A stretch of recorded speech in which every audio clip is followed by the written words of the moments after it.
Ahoj, ahoj.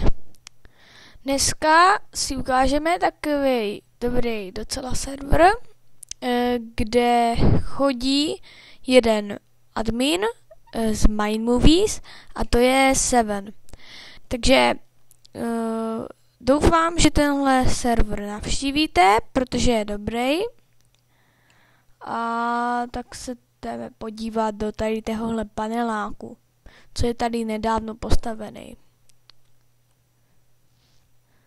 Takže tady můžete vidět hodně pokojů, kde se můžete ubytovat. A hned vám řeknu jak. Takže napišete adminovi a on vám tenhle pokoj seřídí.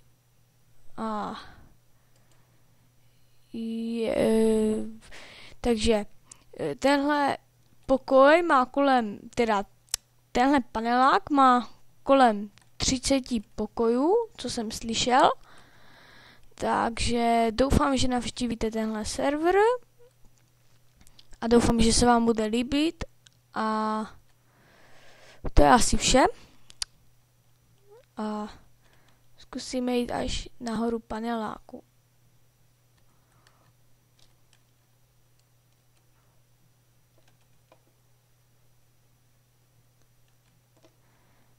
Takže toto je poslední patro, myslím, ne, to není poslední, toto bude poslední určitě.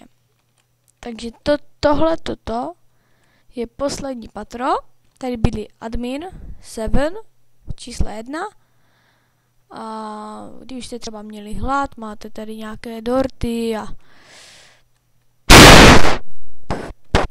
to je asi všechno, promiňte.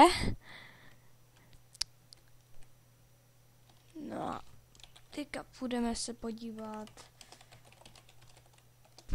ven.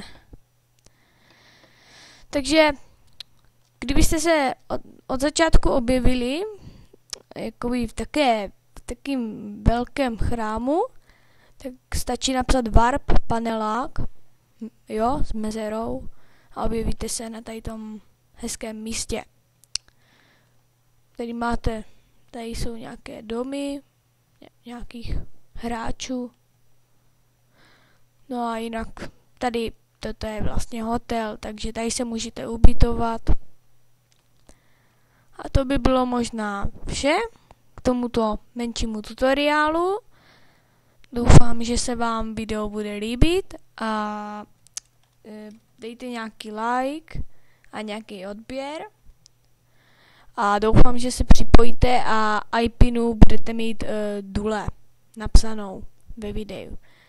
Takže já se s vámi loučím a doufám, že navštívíte.